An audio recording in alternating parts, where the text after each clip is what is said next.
তো গাইস আজকে এই ভিডিওর মধ্যে আপনাদেরকে দেখাবো যে কিভাবে আপনারা আননোন নাম্বার অথবা সেভ করে রাখা নাম্বার ব্লক করবেন এবং ব্লক করে রাখার পর যদি আপনি সেটাকে আনব্লক করতে চান সেটাও কিভাবে করবেন এই ভিডিওর মধ্যে আপনাদেরকে দেখাবো। তো যে প্রসেস আমি আপনাদেরকে দেখাবো খুবই সহজভাবে সহজ পদ্ধতির দ্বারা দেখাবো। আপনি যদি জানতে চান শিখতে চান অবশ্যই বিনা কোনো স্কিপ করে সম্পূর্ণ ভিডিওটা দেখতে থাকবেন। তো প্রথমত ব্লক করার জন্য কি করবেন, আপনাদের যে ফোন ডায়ালার অ্যাপ আছে আপনি জাস্ট ওপেন করবেন।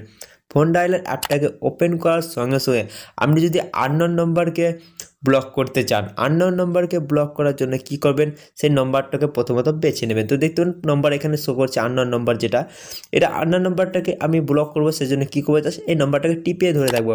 এটা হোল্ড করে যদি টিপে ধরে থাকেন জাস্ট এখানে একটা অপশান পেয়ে যাবে যার নাম হচ্ছে অ্যাড টু ব্লক লিস্ট। দেখতে পাচ্ছেন অ্যাড টু ব্লক লিস্ট, এখানে ক্লিক করবেন। এখানে ক্লিক করার সঙ্গে সঙ্গে এখানে আরেকটা পপ আপ চলে আসবে যার নাম হচ্ছে অ্যাড টু ব্লক লিস্ট, এখানে ক্লিক করবেন। এখানে ক্লিক করার সঙ্গে সঙ্গে সেই নম্বরটা কিন্তু এখান থেকে হাইড হয়ে যাবে বা ব্লক হয়ে যাবে। সে যদি আমাকে দ্বিতীয়বার ফোন করে আমাকে কিন্তু পাবে না। তো এখানে কিন্তু দেখে নিলাম যে কিভাবে আপনারা আননোন নম্বরগুলোকে ব্লক করবো। তো এবার সেভ করে রাখা যদি নম্বরগুলো ব্লক করতে চাই জাস্ট এখানে একই রকমভাবে যে কন্ট্যাক্টস লেখা আছে এখানে ক্লিক করব। এখানে ক্লিক করার সঙ্গে সঙ্গে এরকম ইন্টারফেস পেয়ে যাবে। তো এখান থেকে যে নম্বরটাকে ব্লক করতে চান সেই নম্বর উপরে আমি ক্লিক করব। তো এখান থেকে আমি একটা কন্ট্যাক্ট সিলেক্ট করে নিলাম। কন্ট্যাক্ট সিলেক্ট করার পর ডান দিকে দেখতে পারেন আমার যেমন 2 ডট দেওয়া আছে, আপনাদের 3 ডট থাকতে পারে অথবা সেটিংয়ের আইকন থাকতে পারে। আপনি সেখানে ক্লিক করবেন। সেখানে ক্লিক করার সঙ্গে সঙ্গে এখানে দেখতে একটা অপশন পেয়ে যাবো অ্যাড টু ব্লক লিস্ট। এই অ্যাড টু ব্লক লিস্টে ক্লিক করবেন, তারপরে এখানে আরেকবার অ্যাড টু ব্লক লিস্টে ক্লিক করে দেবেন। এখানে ক্লিক করার সঙ্গে সঙ্গে এই নম্বরটা কিন্তু ব্লক হয়ে যাবে।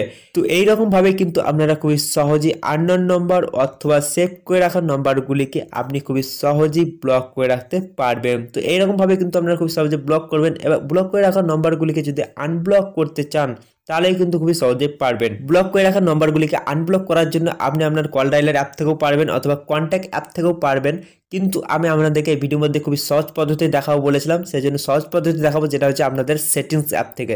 সেটিংস অ্যাপ ওপেন করবেন। সেটিংস অ্যাপ ওপেন করার পর আপনারা সার্চ বারে ক্লিক করবেন। আপনারা সার্চ বারে যখনই ক্লিক করবেন এখান থেকে আপনাদেরকে সার্চ করে দিতে হবে, কোনো খোঁজাখুঁজির ব্যাপার নেই, যা সার্চ করলেই পেয়ে যাবে। তো এখানে সার্চ করবেন ব্লক লিস্ট বলে।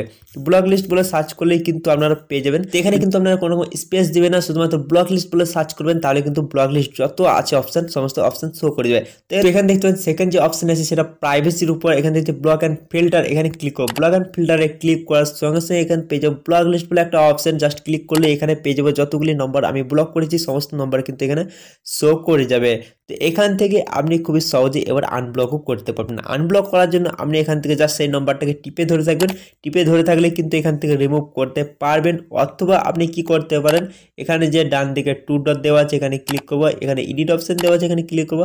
সিলেক্ট ওয়ালে ক্লিক করলে কিন্তু সমস্ত নম্বর সিলেক্ট হয়ে যাবে এবং এখান থেকে আপনি রিমুভ করতে পারেন। রিমুভ করার জন্য রিমুভ ফ্রম ব্লক লিস্ট এখানে ক্লিক করবেন, তাহলে সঙ্গে সঙ্গে কিন্তু এই নাম্বারগুলি ব্লক লিস্ট থেকে আনব্লক হয়ে যাবে এবং বেরিয়ে যাবে। তো দেখতে পারেন এইরকমভাবে কিন্তু আপনি খুবই সহজেই যে কোনো নম্বরকে, সেটা আননোন নম্বর হোক অথবা সেভ করে রাখা নম্বর হোক, আপনি ব্লক করতে পারবেন এবং ব্লক লিস্ট থেকে পরে সেটাকে আনব্লকও করতে পারবেন বা রিমুভও করতে পারবেন। তো ভিডিওটা দেখে যদি আপনাদের একটু করে উপকার আছে, কাজে লাগে, অবশ্যই ভিডিওটাকে একটা লাইক করবেন, আপনাদের বন্ধু বান্ধবের সঙ্গে ভিডিওটা শেয়ার করবেন। চ্যানেল নতুন হয়ে তাহলে অবশ্যই চ্যানেলটাকে সাবস্ক্রাইব করে এই চ্যানেলের পাশে থাকবেন এবং ভিডিওটা কেমন হয়েছে অবশ্যই কমেন্ট বক্সে আমাকে জানিয়ে দেবে। তো দেখা হবে পরে একটা কোনো ইন্টারেস্টিং ভিডিওর সঙ্গে, তখন চলে টাটা, বাই বাই।